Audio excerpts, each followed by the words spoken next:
था कि हम अपने पास लेसन क्या है, पाठ एक और वास्तविक संख्याएं। पाठ का क्या नाम है? वास्तविक संख्याएं। कौन सी कक्षा की मैथ पढ़ रहे हैं? कक्षा 10। हमने कहा था कि अब हम जो भी हमारा वीडियो अपलोड होगा, जो भी हम वीडियो बनाएंगे कक्षा 10 के बच्चों के लिए मैथ और साइंस का लेसन वाइज लेसन हम पढ़ाएंगे। अब यहाँ हमने पहला पार्ट, बच्चों आप लोगों की डिमांड थी, कमेंट आ रहे थे कि sir ji lesson by lesson पढ़ाओ, तो हमने पार्ट 1 से स्टार्ट किया। पार्ट 1 का नाम है वास्तविक संख्याएं और यहाँ देखो लिखा हुआ है कक्षा 10 गणित। बात समझ में आ रही? पहला सवाल है, यदि 65 और 117 के HCF को 65m-117 के रूप में व्यक्त किया जा सके तो m का मान होगा।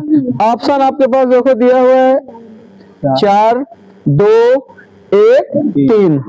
अगर आपने अच्छी पढ़ाई किया है तो हम 13, 65 और 117, 65 और 117 का अगर हम HCF निकालेंगे 65 और 117 का, तो 13 गुणे 5 और 13 गुणे 9। अब यहाँ पर हमारा मासा क्या निकला? 13 निकल आया। हमारे पास दिया हुआ 65m-117। एक साधारण से ट्रिक होती है मैथ की कि 65m-117 बराबर कितना दिया है? 13। तो 65m- लिखा है, बराबर लगाओ 13 और उधर जाएगी माइनस वाली संख्या, तो किसमें हो जाएगी? प्लस में। 65m बराबर 130, तो m बराबर 130 बटे 65।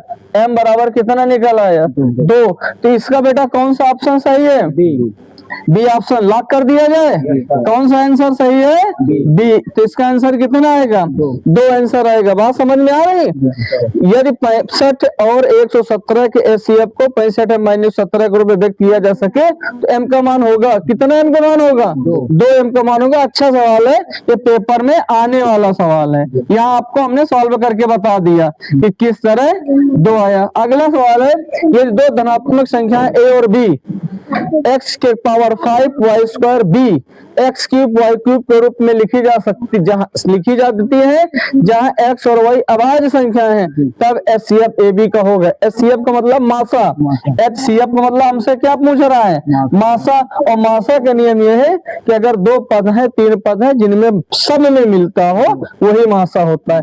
x यहाँ कितने बार है? 5 बार। यहाँ x कितने बार है? तो 5 में से 3 निकल गया, कितने बचेंगे? 2। तो यानी x क्यूब, कहीं दोनों कहीं x क्यूब लिखा है, ये लिखा है ना? इसका कौन सा ऑप्शन राइट है? सी ऑप्शन राइट है। कौन सा ऑप्शन राइट है? सी। इसको भी लॉक कर दिया जाए, इसका ये ऑप्शन सही है। अगला है, दो संख्याओं a और b का HCF 5 है, उनका LCM 200 है, कब? A और B का गुणनफल होगा। हमने कहा था कि ये सवाल बहुत इंपॉर्टेंट है। अब MCQ पढ़ा रहा है, इसके बाद अपलगोत्तरीय प्रश्न मिलेंगे, दीर्घोत्तरीय प्रश्न, लेसन बाय लेसन हम आपको पढ़ाएंगे, आप केवल पढ़ते रहिए। अब यहाँ पर गुणनफल निकालना है, तो गुणनफल बराबर होता है मासा गुणे लासा। अब हम 5 का गुणा कराएंगे 200 में, तो 200 गुणे 5, 0 0 5 दूनी 10। कितना आंसर आया? 1000। कोई ऑप्शन में है? B option. इसको भी क्या कर दिया जाए? लॉक कर दीजिए, लॉक कर दिया जाए। क्या हो गया? अगला देखो दिया है, चौथा नंबर दिया है, मासा 99, 153 बराबर 9, तो लासा 99, 153 है। अब यहाँ देखो ऑप्शन दिया हुआ 99, 153, 99 गुणे 153 और 16 83। अब हमको निकालना क्या है? लासा निकालना है ना, तो लासा बराबर सूत्र होता है गुणनफल बटे मासा, गुणनफल बटे मासा। तो 99 गुणे 153 बटे मासा कितना है? 9। इससे काटा कितना आया? 11, 33, 11 55, 3 58, 11 का नाम 11 5 16। कौन सा ऑप्शन बेटा सही इसका? डी। इसको भी क्या कर दिया जाए? लॉक कर दिया जाए। अगला देखो लिखा है, निम्नांकित में से अपरिमेय संख्या होगी।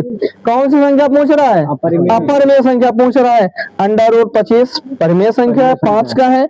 21, 81 लिखा है, ये भी परिमेय संख्या 9 की है। जो संख्या बटे में होती है, भिन्न रूप में लिखी, वो परिमेय होती है। यहाँ देखो 5 तो परिमेय है, लेकिन √2 अपरिमेय है। इस वजह से कौन सा ऑप्शन सही चाहिए, डी इसको भी क्या कर दिया जाए, लॉक कर दिया जाए। बात समझ में आ रही है। इसी तरह आप जुड़ते रहो और हम लेसन वाइज लेसन आपको पढ़ाते रहे। जो भी समस्या हो आपके पास, जो भी परेशानी हो, आप हमारे लिंक में जुड़ जाइए, यूट्यूब चैनल पर और इंस्टाग्राम में, जहां भी आप वहां लिंक को सब्सक्राइब करेंगे, आपको सवाल मिल जाएंगे। कोई दिक्कत परेशानी हो तो आप कमेंट करके बताइएगा।